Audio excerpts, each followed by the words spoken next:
Cunners tea, how are ye? Welcome to the Candlelit Tales podcast. Well, I'm Aaron Hegarty and I'm sitting down here with my sister. I'm Sorcha Hegarty and we're the founders of Candlelit Tales. We tell old Irish stories, set the music, and we chat about them afterwards. That's our style doing this podcast, and we're always open to hearing about how to do it better. There's lots of stories to tell and loads of ways to tell them, so get in touch.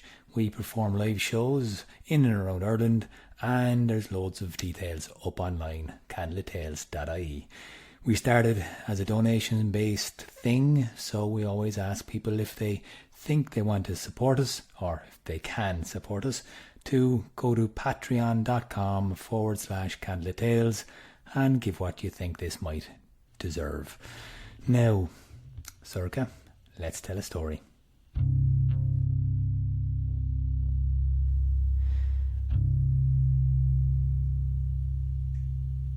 There was once a child born in Ireland, daughter of a nobleman and a slave. She was born on the first day of February.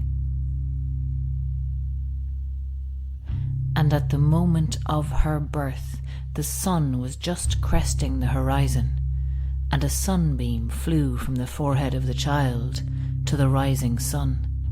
And it was so bright that the neighbours around that place thought that the house was on fire, came to check on the mother, only to find her safe and well and happy with this beautiful baby girl in her arms.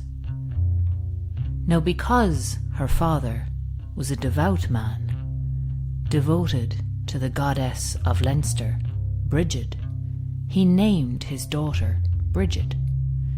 And she grew up hearing stories of this goddess, who had been born on the same day as her, at the same moment, in fact, as the sun rose over the horizon on the 1st of February, on Imbolg, the day sacred to that goddess. And Brigid's father was convinced that she would be a great priestess to the goddess Brigid, that she would go to Brigid's sacred grove and tend her sacred flame, that this would be what her life was all about, devotion to this wonderful goddess.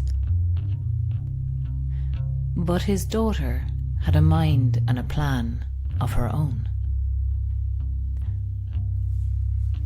When she was young, she heard a man preaching of a new religion, a new faith. This was St. Patrick, and he told her all about a new God that believed in compassion and forgiveness, a God that was love itself.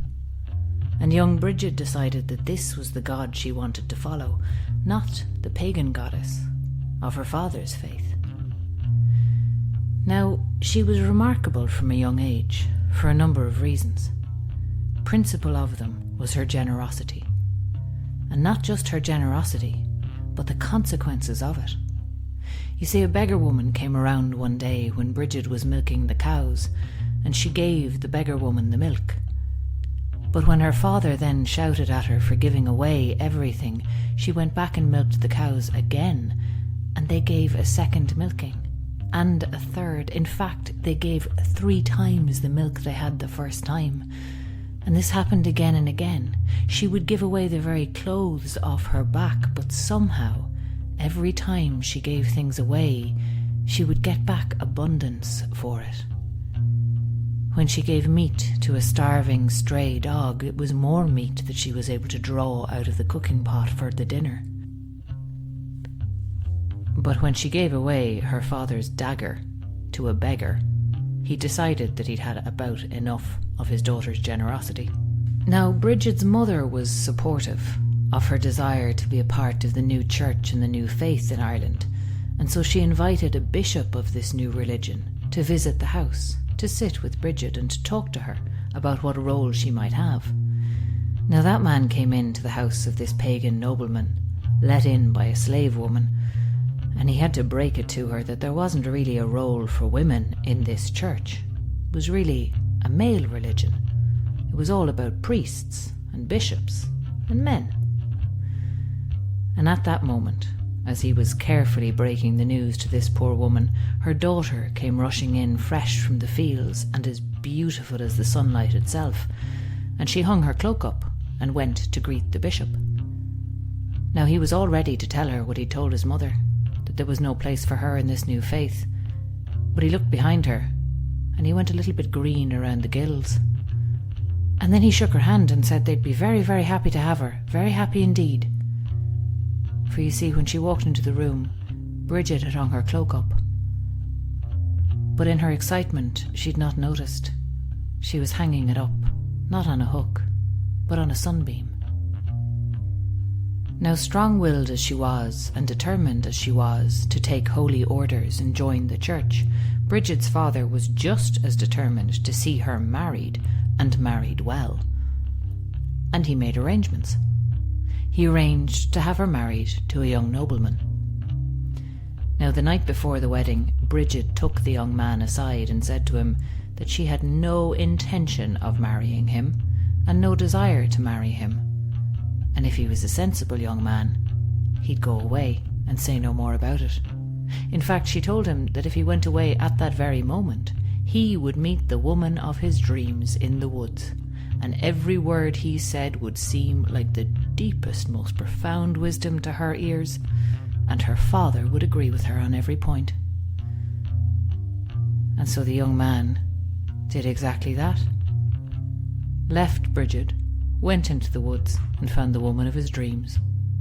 And so the two of them were quite happy. Brigid's father was less happy, and he tried again to have her married off. And he managed to find a man who was willing to marry an unwilling bride, because Brigid, you see, was extremely beautiful. And on the eve of that wedding, she prayed. She prayed to God to take her beauty away. And when her bridegroom came to the altar and lifted the veil from her face, he saw not the young beauty he'd been promised, but a hag, an absolutely hideous creature. And he recoiled from her in disgust, backed out of the marriage there and then, and Bridget's father was now forced to let her do what she wanted to do, take holy orders and become a nun.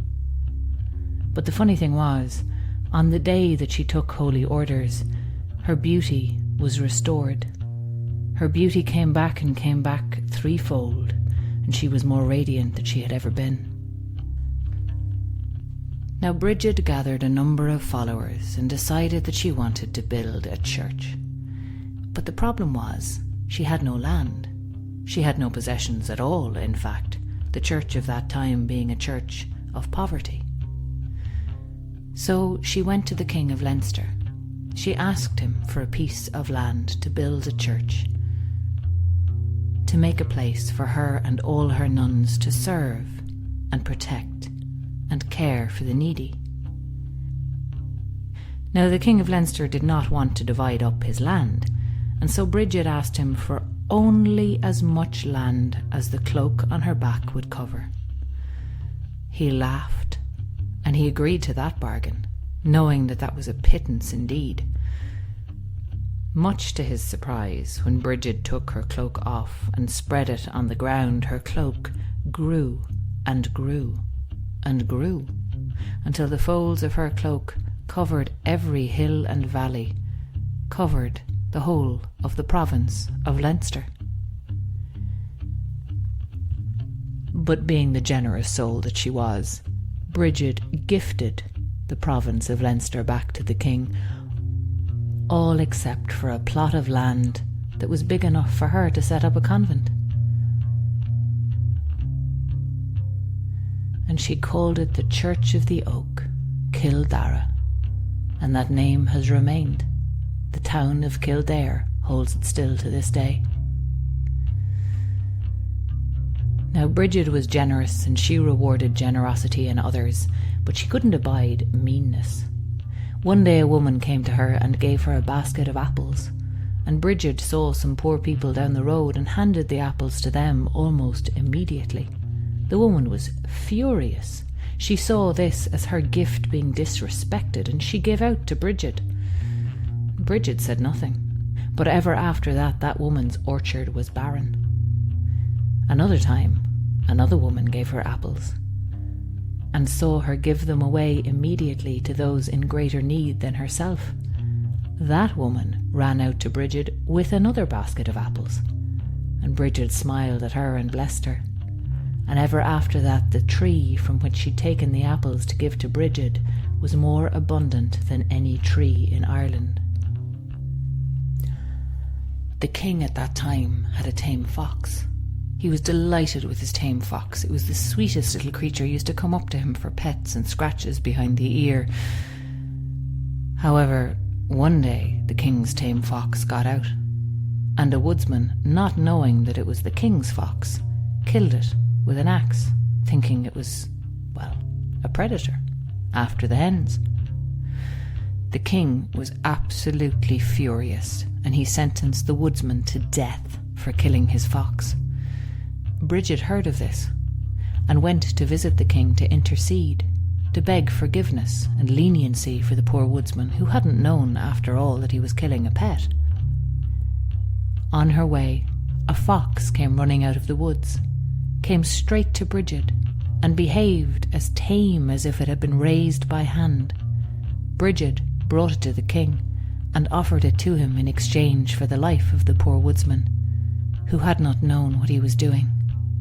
She saved his life, and the king had a new pet fox. One day on her travels, she saw a man carrying a sack of salt on his back. She asked him for a pinch of it to season her porridge, but he was not a generous man, and so he tried to get out of it. He told her it wasn't salt he had in his bag at all, it was stones. And Brigid said, "Is that so? Well, stones be it." And with that, the salt in the man's sack all turned to heavy rocks, and he was crushed beneath its weight. On one of her visits to a king's court, Brigid came at a time when the king was away. His sons welcomed her in, but they apologised. You see, all of the harpers were gone, so they couldn't give her a feast worthy of her, for there'd be no entertainment. Brigid pointed out that there were harps hanging there on the walls, but the king's sons said that they couldn't play. They had no idea how to play. She told them to take the harps down anyway, and then she touched each one of them lightly on the back of their hands. And when they touched their hands to the strings of the harp, they called forth music more beautiful than any of them had heard. And after that time, those 3 kings' sons became master harpers, every one of them. Women would often come to Brigid for protection, for help, and for guidance. One day, a young noblewoman came to her. She was in an awful state. You see, she had been given a ring to keep for a man. This man wanted to marry her, she knew that, but she wanted nothing to do with him. Now, he'd given her this ring, and he'd asked her to keep it for him for a year, and said he'd come back at the end of the year to get it back off her. That was fine. She put the ring away very, very carefully, but when he came back a year later, the ring was nowhere to be found, and she suspected that he had stolen it. Now, Brigid knew that he had stolen it, and not only that, he'd stolen it and then he'd thrown it off a cliff and into the ocean. But she told the young woman not to worry. She welcomed her in, and she said she'd invite the young man to dinner that evening, and they'd all talk about it, and they'd all sort it out. Brigid went fishing. She went down to the cliff where the young man had been seen throwing the ring into the waves, and she cast a line out, and she called, and a fish tugged on the line. When it came time for dinner, and the guests were all seated around, the young man, smug and happy because he thought he had this girl right where he wanted her. She owed him a debt, and he meant to collect by having her marry him. Brigid cut open the fish, and there in its belly was the stolen ring. At one time, one of Brigid's young nuns came to her, and she too was in an awful state. You see, she'd sinned through lust, and she was now pregnant, and so that was going to be the end of her career as a nun. But Brigid received her with compassion, absolved her of her sin, and put her hand on that young nun's belly and prayed.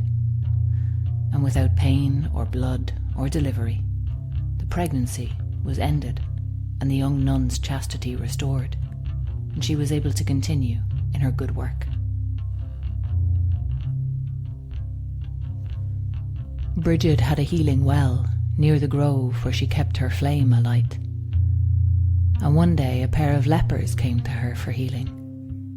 She told them each to bathe the other in the well. The first leper bathed the second, and his sores were soothed and healed and restored by the water until he stood there whole and uncorrupted. But then it was his turn to bathe the first. He was now so disgusted by the sight of the sores on the other man's flesh that he refused. Brigid came down with a fiery anger on the two of them when she saw what was happening here. She laid her cloak on the first leper, and as soon as it touched him, all his sores were healed and he was restored to full health. The other man left, but not too long after that, he had the terrible misfortune to contract leprosy all over again.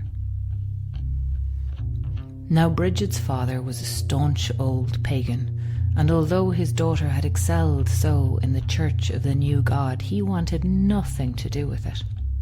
But her mother called on Brigid one day to tell her that her father was dying, and Brigid, forgiving all, went to visit him. She sat by the bedside of the dying man, and she picked up rushes from the floor and spoke to him of her faith and what it meant to her. And as she spoke, her fingers moved and wove together a cross of rushes. And it is said that when he saw that cross and heard her words, he was inspired by the faith that she had and the beauty and the meaning that it brought to her life, and on the spot he converted to Christianity. And that cross is still woven by those who hold Brigid dear.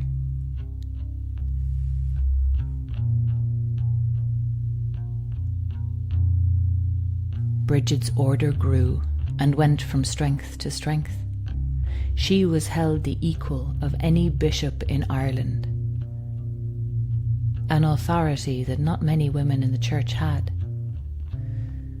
Her successors were known as Brigid. They took her name and carried on her church.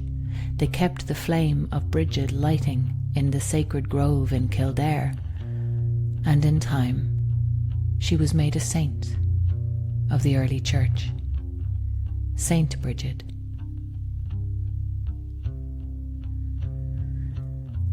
And so she was remembered in Ireland, and every year celebrated on the day of her birth, the day of Imbolg, the 1st of February,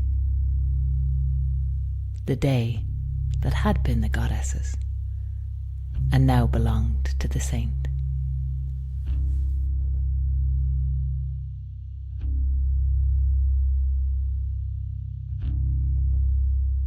All right, so let's talk about Bridget. Now, Sure. was she a god or a saint? Well, to my mind, she was both. So there is a goddess Brigid that predates the Saint Brigid. But a lot of the stories that I found about the goddess are the same as the ones about the saint. So as far as I'm concerned, they are the same personality. Whether or not there was an historical Saint Brigid, there is some argument about that. Most of the kind of stories and the attributes and the superstitions around the goddess kind of subsequently accreted around this figure of Saint Brigid. So mythologically, as far as I'm concerned, they're the same one. So I don't really think it's a terribly, for me, it's not a meaningful distinction. Fair. So similar stories, but I suppose what I want to ask is, who is Mary of the Gales? So that was a name given to Saint Brigid. And I think it's a bit of an interesting concept, because if you look at the way that Christianity has spread throughout the world, what often happened is that when Christianity came into contact with other religions, it kind of subsumes them. So you see that over and over again, like that you get, the Yuletide midwinter solstice festival becomes aligned with the birth of Christ, and the, Easter spring festival becomes, which is named after a Germanic goddess called Easter, in case any of us in the English-speaking world were wondering how it got that name. That gets correlated with the crucifixion rebirth story. So this is the kind of thing that happens over and over again in the history of the spread of Christianity. And one of the things that tends to happen in cultures that have a strong presence of a goddess is that goddess becomes conflated then with the Virgin Mary. So you see a kind of a Virgin Mary cult in a lot of cultures that formerly had a strong goddess culture. So you see it a lot in Latin America. You massively see it in Ireland.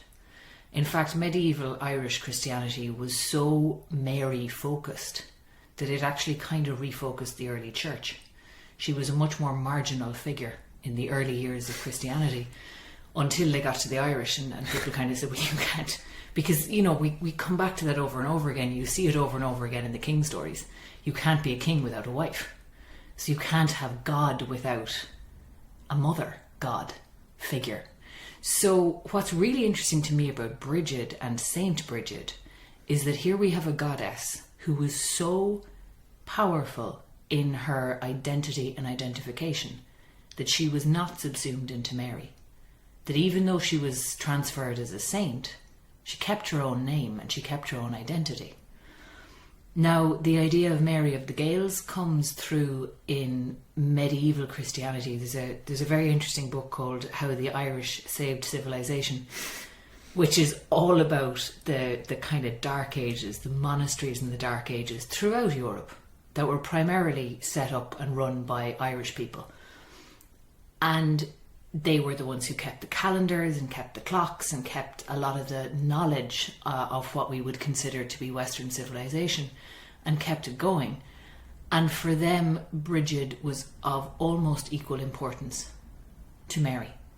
Okay. And in fact, in the funny way that mythology has, you find then stories start to crop up of Brigid being the midwife of Mary at the birth of Christ. Nice. Which is nice because, if we're talking saint versus goddess, that was definitely the goddess. Well, she was pretty good at that. Well, she was associated. That was one of her associations, was she was a kind of a patron. She was a patron of a lot of things, but one of the things she was a patron of was women. Women in childbirth, women in abusive marriages, women in difficult situations. Brigid was your kind of go-to goddess / saint. And craft, wasn't it?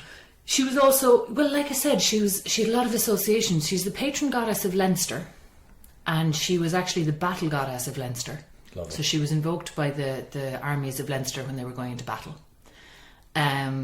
She was also the patron goddess of smithcraft, of brewing. She's said to have brought the craft of brewing to Ireland.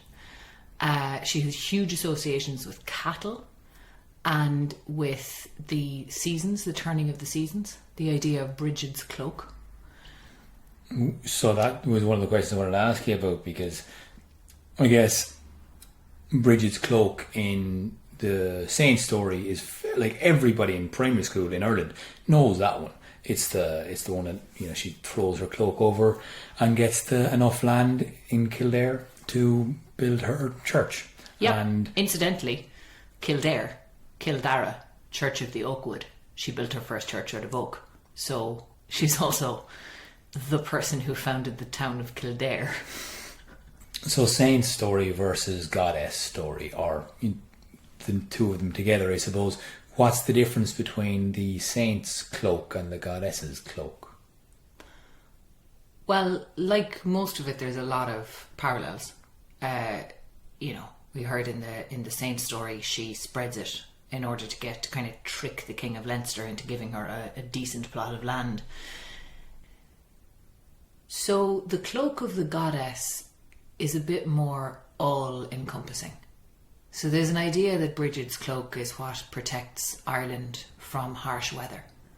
So there's, in Ireland we have a temperate climate which is influenced by the Gulf Stream, which means that it's never gets really hot or really cold here, which you'd really notice in the wintertime in Ireland. It hardly ever snows here, even though we are the same latitude as Moscow.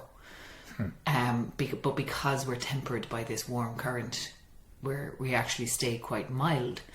And the idea was that it was actually Brigid's cloak that kept us mild, that cloud cover kind of protects us from harsh weather, harsh sun and harsh weather. Fierce mild. Yeah, it does be fierce mild. Fierce mild, in fairness. There's an interesting body of work by Mary Condren, who talks about Brigid's cloak as a kind of a metaphorical space, a way of creating a space where everyone is enveloped in compassion, so that you have a place for contradictory ideas to meet and be held in the same space, rather than being in a space of competition where I have to win, and in order for my idea to be valid it has to beat your idea. That we actually can hold ourselves and each other in a space of compassion. And she'd use the cloak of Brigid as a metaphor for that. Great. Now, in terms of Bridget being kept alive, in one of the greatest ways we can do that is through stories or superstitions. Can you tell me a bit about the superstitions that are associated with Bridget? Well, the superstitions around the goddess were all sort of transferred onto the saint, as I said, and that was, as you mentioned, that's a great way that she was kept alive in Ireland through the years and through the centuries. As paganism gave way to Christianity, this figure and this personality persisted. There are a huge number of superstitions around the 1st of February, which was traditionally Imbolc, which is still called Imbolc in Ireland, although it's also called St. Brigid's Day in English. A couple of these have to do with the idea of the cloak. Cloaks and cloths are important. So one concept or one notion is that it was the shaking of Brigid's cloak that turned the seasons, so that her cloak was shaken out on the 1st of February, which began the first stirrings of spring and life coming back into the land. And of course she's a kind of a spring goddess in a way, because of that whole thing of the flowers growing up in her footsteps. You also have this thing where there was a superstition. There was a couple of superstitions about the dew on the morning of the 1st of February. So if you're a woman who wants to hold back time, if you gather the dew on the 1st of February and bathe your face in that dew in the early morning, you will not age for the coming year. So that was a thing that young women in Ireland used to do. There was also an idea that if you left out a cloth or a cloak to gather the dew of the morning of the 1st of February, you could then keep that, and that cloth would be imbued with healing properties, and you could wrap it around a throat you could wrap it around your neck if your throat was sore, and it would have the curing of a sore throat. That'd be handy. Yeah, it'd be a good one, alright. Have this dew-soaked cloth. That'll make you better. Presumably they dried them first. But there was also a very interesting ritual, which I actually only found out about pretty recently. We'd know in Ireland, or I suppose a lot of people would still know of the idea of the Ran Boys, or the Wren Boys, which was a kind of a parade that used to happen on the day after Christmas, St. Stephen's Day, or Boxing Day as it's known in some places, where boys from the local area would kill a wren. There was a whole lot of superstition about the wren being an evil bird, and I don't really know where it comes from. But they'd dress all in motley and they'd go door to door collecting money, which is a superstition, which is a tradition that was kind of still alive in our dad's time anyway, in the countryside. I don't know if it still is anywhere in Ireland actually. But what I didn't know was that there's a parallel ritual for young women, which takes place on the 1st of February. And that is the Bridget, which means the young Brigids, where all of the local girls, all of the young unmarried girls, because Bridget was associated with the protection of unmarried girls, they'd all dress in white and they'd go door to door carrying a kind of an effigy of St. Bridget. And again, collecting money and drinks and favours and attention from all the people in the local area. Great. Now, one of the biggest memories I have from school was the St. Bridget's cross, and we make it out of reeds. I made loads of them, and they're still made today. What's the cross about? The cross, I think, is one of the more interesting bits of superstition and bits of tradition, because it really points to, or it really supports my theory that the saint and the goddess are one and the same. Now, it's a fairly easy technique to make a Brigid's cross. The tradition was that you gather rushes from the riverbank, which is kind of one of the first things that starts to go green again in the spring in Ireland, and bring it indoors and weave a cross. You can find fairly easy instructions for how to do this. It's not a complicated thing at all. And that cross would then be brought in to the house and was said to protect the household from fire for the coming year. Now, the interesting thing about this is that it's a cross with the 4 limbs of an equal length, which actually makes it a solar cross.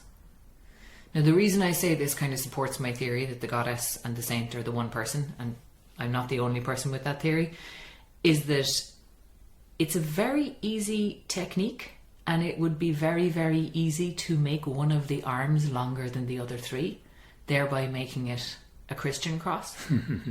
But that's not what you do. It's a 4-armed cross. The solar cross is huge in Irish Christianity and in Irish paganism as a symbol, because it's thought to represent the 4 quarters of the year. And of course, all of the Irish main festivals are at these 4 quarters of the year. You have the 1st of February, Imbolc, you have Bealtaine, you have Lunasa, and you have Samhain, and they're all in between. They're at the midpoint between the solstice and the equinox. So the solstice being the shortest day and the shortest night, and the equinox being the time in spring and in autumn where the day and the night are equal. All of the Irish festivals happen at the midpoint in between those. So we have a quartered year in Ireland. And that cross is symbolic of the year and time. And that's the kind of a thing that comes up a lot in other stories and other myths that we'll touch on at various different times. So is it fair to say that Bridget has been kept alive essentially by the Christian belief system? Whether she's a goddess or a saint, her stories have been kept alive and passed down predominantly by Christian beliefs. Absolutely. So absolutely. In fact, the sacred flame of Brigid was kept lighting for many, many years by Christians. And it was actually extinguished in, I think, the 16th century as a pagan relic. But it was reignited by the Brigidine order. There is a Brigidine order of nuns still in Ireland. Brigidine. As in the Brigid order. Yeah, it's just a funny word though. Sure. Brigidine. I'm one of the Brigadines. Sorry. It's pretty funny. They should go a brie joke, should they? Maybe. If you're a Brigadine, apologies for offending your name. It's very classy. The point being... Sorry, digression. Carry on, Sarah. It was the order of nuns who relit St. Bridget's flame in Kildare. Fair play. And it's actually still lighting in the square in Kildare now. Class. Fair play to the nuns. God bless them. In terms of keeping the, we talk about keeping the flame alive and passing the torch and all those kinds of metaphors. This is very much a situation where the Christians passed the torch and literally kept the flame of Bridget alive for centuries. Yeah. And, if you think about other goddesses in Irish myth, goddesses, even figures like the Morrigan and Bove and Macha and Danu, even the ones like Banba, Fola and Eru, the 3 goddesses who gave Ireland its name, we know very little about them. Yeah. They were very much erased and forgotten. But Bridget is the one that we know the most about. And that is absolutely because of her status as a Christian figure. It's impressive that she was she had such a high status that she couldn't be wiped out, and she was therefore immortalised in the Christian belief system. So whether you're a devout pagan or a good Christian, you can both accept that the stories about Bridget have kept her messages alive. Not to do with literally the faith of either, but the deeper meaning beyond it. Is that fair to say? Sure, I think so. I think so too. I mean, I think she's a worthy character to remember. I think she has a wonderful mixture of compassion and strength. Like, she's both enormously compassionate and absolutely takes no shit. Now, the last question I have for you is based on one of your latter-ended stories there. The story of the first abortion in Ireland. That has not been kept alive by nuns. That has not been passed down. That is not something that the kids have been learning about in primary school. But Bridget performed the first abortion in Ireland. Well, no. You could split hairs there and say it's not an abortion at all. She just prayed to God. But it's interesting. It's a very interesting one. Again, in line, especially in Ireland, for the last couple of years, we've had an awful lot of conversation and talk about the issue of abortion, and recently repealed the constitutional ban on abortion for those who aren't Irish. That happened last year. And one of the stories about St. Brigid, which was actually made into a wonderful video called Brigid's Cross, which played on the double meaning of Bridget is cross and Brigid's Cross, is this story that Brigid actually performs an abortion on one of her young nuns. And I think it's a really interesting one, because a lot of the conversations we had about when a woman can terminate a pregnancy have to do with, we have to have exceptions in case of rape, we have to have exceptions in case of fatal fetal abnormalities. In the actual story, a young nun comes to Brigid because she sinned through lust and she's sorry. And that's it. There's no, you made your bed, you have to lie in it. Brigid essentially absolves her of the sin of losing her chastity, and the fetus is removed. Now, the wording of it is that it happens without pain or delivery, so technically it's not a miscarriage or an abortion. So you could split a few hairs there, but she is one of the very few actually canonized Catholic saints that has a story of her performing an abortion, which just kind of shows, I think that's a really interesting one in the way that theology changes over the years. We tend to think of religious views as being very certain and very set in stone, but they're not. Like any other belief system, like any other culture, these are an evolving set of rules, and they change, and they weren't always what they are now, and they won't be what they are now in the future. Very well put. Well, thank you very much for that, for keeping the fire of Bridget alight. And on that note, keep her lit. This podcast was produced and edited by Oisin Ryan. The story was by Sorcha Hegarty. Music by Oisin Ryan. Now, if you want to support us, you can do so by visiting patreon.com/Candlelit Tales and seeing if you would like to support us with the price of a pint or a cup of coffee, or whatever you think it's worth for spreading these stories. We're mad about mythology and we like to spread it far and wide, so if you want to find out more about us, visit our website, candlelittales.ie. You'll find info about our upcoming live shows there as well. You can find us on social media at Candlelit Tales, and you can send us your questions and your reviews or your stories of choice that you'd like to hear. info@candlelittales.ie. Use hashtag Candlelit Tales podcasts when sharing this if you want to share it. Thank you very much. You.